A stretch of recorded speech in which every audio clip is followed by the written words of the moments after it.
If we truly didn't like people outside of black culture benefiting from black culture, this right here would not be happening. Welcome on another episode, you guys. Thank you so much for tuning in. And if you've not seen the last video, make sure to go check it out. You're going to get more context from that video as well. The conversation surrounding the Juneteenth concert, the pop-out concert, the Kendrick Lamar's pop-out concert, because I know that is the trending hashtag. The conversation surrounding this has been going viral. People are really coming in and dropping their opinion. There is a creator that I've shared this video on this channel before. He has just stated his opinion and he mentioned something that another creator stitched to, and it sparked a very good conversation. In this creator's video, he had mentioned that Black people are the only group of people not allowed or expected to have cultural boundaries. Like, he made that point when he was talking about what he think about Not Like Us, that Kendrick Lamar performed 5 times during the pop-out concert. So another creator saw that and stitched to it and share his own opinion on cultural appropriation. So if you want to know more on what people are saying about the Kendrick Lamar's pop-out concert, please go and check the video before this particular one. I have put together their video because I think these two creators are making a solid point. So without wasting much time, let's just get right into it. Kendrick Lamar is one of my favorite artists ever. Undisputed. If not my all-time favorite artist. My list is like Kendrick, Frank Ocean, Lauryn Hill, Lucky Day, Andre 3000. With that being said, no matter how much I love Kendrick, no matter how much I love that historical moment of a concert that we just witnessed, I'm going to say what needs to be said. Now, I know I'm not the only person who sees this, but even if I was, I'm going to still say this shit. The truth is, it's not that we don't like what Drake did. We just don't like Drake. And we referring to the culture, because I know exactly how the fuck I feel about it. If we truly didn't like people outside of black culture consuming black culture, if we truly didn't like people outside of black culture benefiting from black culture, this right here would not be happening. This is white Drake. This is TikTok Drake. This is female Drake. Fuck Drake. His ghost, his spirit, his embodiment is living inside of the crowd while they sing your lyric. You hate Drake more than you hate the conditions that allowed a Drake to happen. And that right there is why non-black people will continue to own, colonize, stomp on, and make a mockery out of hip-hop. And more generally, black culture. I'd have been completely with y'all if they didn't feel like us while singing Not Like Us. It is estimated that 70% of hip-hop fans are white. I say non-black. I said white. Just white. 70%. Consumers. Not hip-hop fans. Consumers. If you ask me, honestly, black men, I feel like we're at fault. Non-black people can never do what they do to hip-hop, to R&B. We know damn well our women would not allow that. I know black men personally who have Eminem as their greatest of all time. You will not find a black woman on God's green earth who will have a white woman above Beyonce, above Whitney Houston, above Aretha Franklin, above SZA, above Stevie Wonder. But black men, not only did we allow Drake to make a mockery out of our culture, but we lifted him up in the process. Kendrick said it himself. Who had you feeling like you were a slime in your head? Who gave you false street cred? It was us. But now they not like us. But they was just like you when they was buying your ticket. And they was just like you when you needed a feature.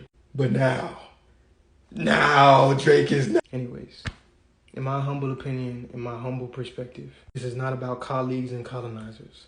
This is about Kendrick's ego and this is about Drake's ego. Because if we was really serious about African people, if we was really serious about black culture, black people, then the V-Lone Drakes wouldn't have felt so comfortable wearing this shirt. And before, I know it's somebody in the comments, you can't keep culture. Culture's for everyone. Okay. Well, resources are for everyone. Opportunities are for everyone. Humanity is for everyone. But when it comes down to the cobalt mines in the Congo, that's not you. Not during gentrification, not during the prison industrial complex. Rap music. AAVE is when you believe in equality. Because you want a piece of the pie. Here's the last thing I gotta say about this video. This motherfucking dumbass, stupid ass video. Black people are the only people on earth who are expected to have no cultural boundaries. Go to a group of Indian people, for example. Try to talk like them, sing like them, dance like them. Emulate their culture with no appreciation of who they are, no knowledge of who they are. Let me know if they will ever let you be the #1 artist in India. And after you're done with that, go to your nearest college campus, find a Japanese student union, go to the next general body meeting with a Sasuke and Naruto shirt. And please show me all the cookout invites that you get. I don't even like Drake. I don't have a bone in my body that wants to defend Aubrey Graham. But Drake is where we draw the line. Peace out. Black people are the only people on earth who are expected to have no cultural boundaries. You seem like an intelligent man. This is no shade. I'm not coming at you, but unfortunately, I do have to say that you might be wrong. If Black Americans use Japanese or Indian culture in any sort of way, based on my understanding of the culture, I grew up with both cultures, by the way. I can't speak for all of them, but most likely they will be excited. Opposite feeling of cultural appropriation. And that's not because you're special or anything like that. Most cultures outside of America, I don't think you Americans understand. Most cultures don't get any kind of recognition. So when you culturally appropriate anything from us, we go, oh my God, you know we exist? Have you tried our food? Have you tried our clothes? Oh my God, we have some cool dances. What do you think of our dances? Americans have a privilege that you're not even privy to. The whole world knows about y'all, but y'all don't know about the whole world. The rest of the world is barely recognized. We haven't even had the privilege to get to the cultural appropriation stage yet, to even consider that being a possibility.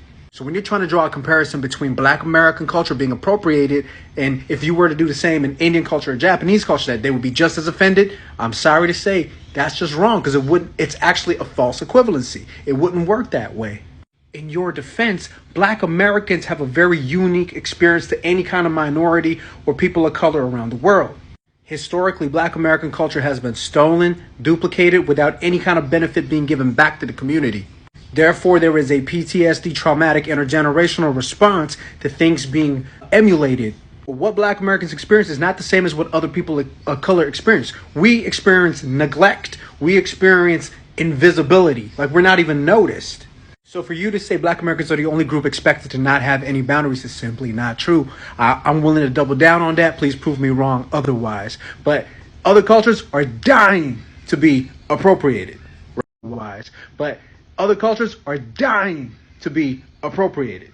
So go watch his video. He stitched my original video talking about cultural appropriation. I'm stitching this because I feel like this is a necessary conversation, and I feel like it comes from a genuine place. And I'm also thankful that he opened up the conversation for more nuance. Through the way that he navigated the conversation, you can understand that he fundamentally understands cultural appropriation. And he's not speaking for Black people, African people. What he is speaking for is for cultures that are outside of America, and also cultures that are outside of people of African descent. The aspect of what I said originally is appreciation, not only appreciation of the culture, but appreciation of the humanity of the people that you are trying to emulate. If you go to a Japanese person and tell them that you like Naruto and Sasuke, it doesn't mean very much. It's gimmicky, and it's more reflective of your limited understanding of what their culture is and what it means. Now, if you go to a Japanese person and you're speaking fluent Japanese, that's different, because you're showing that you took the time to critically engage and learn from the people in a culture that's in front of you. It's the same thing with the example of Indian people that I gave in the original video. I didn't say that Indian people would never appreciate their culture being emulated. What I did say is that it doesn't matter how much you appreciate Indian culture, they're not going to put you in the forefront of their existence. You're not going to be the #1 artist in India because you can speak Hindi. When it comes to the replication of African culture, Black culture, is two things at play. The history, which you acknowledge in your video, so I know you understand, but the history of the consumption of Black culture, of African culture, and the dehumanization of Black people and African people at the same time. But the second aspect, which is very pivotal to this conversation, is that when people try to replicate Black culture, when people try to replicate African culture, they often replicate gimmicks. And they replicate these gimmicks that they think represents Black people and represents our story. Because of the limited cultural awareness that many people have of Black culture, a lot of people think that being Black means wearing a do-rag, or speaking AAVE, saying the N-word, or wearing Jordan. If I go to you and I say, oh, you're Japanese, look, Naruto and Sasuke, look, I'm Naruto, I like Sasuke, you wouldn't look at me in awe and appreciation, because Naruto and Sasuke do not define what it means to be Japanese. It's an aspect of Japanese culture, but it doesn't define Japanese people. And regarding any people on this planet, any group, any culture on this planet, to understand what it means to be them and exist in this world as them, it takes a lot more effort and intentionality, and that is what many people do not show Black culture. The last thing I'll say about this is that acknowledging Black culture also means acknowledging the history of Black people in the African diaspora. You can't acknowledge that history without acknowledging your own place. So if you have an understanding of the context that African people existed in this world, that Black people existed in this world, then you would also understand your place in that context. With that being said, if you are non-Black, appreciating Black culture doesn't look like speaking like us, because we were killed for speaking like us. With that being said, appreciating Black culture doesn't look like emulating our hairstyles. It doesn't look like wearing our headwear, because we were killed and stigmatized for those things as well. In the context of African people, in the context of Black culture, appreciating our culture, given the context of the world right now, sometimes it could just look like being quiet. Sometimes it could look like not engaging with our culture and appreciating your own. Because when African people see other people engaging with their own culture, appreciating their own culture without trying to be, it can show something that is really important to us, which is the awareness of the hyper consumption of Black culture and African culture across the entire world. Peace out. What do you guys think about the points that they both made? I understand where the first creator is coming from. No matter how much you say you can do it, let's just say, for example, like a Japanese person, no matter how much you say you can do like a Japanese person, they will never make you the forefront or put you at the top of their own people. And this is basically what, this creator is saying, that whatever it is Drake is being accused of doing, these same people are the one who put him in that same spot to be able to do it. I get where he's coming from. I get where the other creator is coming from, and I as well love his response because I feel like we can both understand where these two people are coming from. So let me hear what you guys think about what they both said. I have some few comments here. This person said it is disgusting how people really overlook that we were robbed, killed, and destroyed for existing in and expressing our culture part. Instant minimization is diabolical. And this is the total truth. Like, we want to talk like Black people, we want to talk like Black American people. They were literally eliminated for that. They were killed for that. They were destroyed for that same thing that you want to copy. And this is the same reason why they try to protect it as much as possible. Another person said, as an Arab person, exactly North Africa, I am not technically Black, but I felt disgusted when I saw that white people singing it or attending that concert. It was creepy as hell. Another person said, I agree with everything except the Drake stance. For over 15 years, this man is trying to be part of his Black American heritage in the ways he knows how, and to try to stripe him off of it now feels funny and cruel. Another one said, I was baffled by those t-shirts and those people. The t-shirts that the first creator showed, like the white people were wearing, not like us. This is what this person is referring to. I was baffled by those t-shirts and those people. There is a clear reference to slavery in the song. So how do they think this is part of the hot? Bizarre. Another one said, both Kendrick and Drake are bad, but we just hate Drake more. And because we like Kendrick more, we let him slide, like how on Mr. Morrow he featured Kodak Black, and he brought up Drake's son in Meet the Grams, which was him using an innocent kid to watch Drake, which is low and scummy. But as I said, we like Kendrick more, so we look past this. But Drake done more bad than this, so we hate on him more. We need to do better. So this person is basically saying between Drake and Kendrick, no one is better. It's just that people love Kendrick more and they hate Drake more. The last one I have here said, I will not say Drake made a mockery of the culture again. He's Black and partially African American. Yes, because there have been conversation of how Drake has been making mockery of Black Americans, and this is the reason why of Black American culture, and this is the reason why this conversation of culture comes up when people are talking about Drake. So let me hear what you guys think about all of this comments. Let me hear what you think about what these two creators discussed as well. Share your thoughts in the comment section, and I will see you guys in the next one.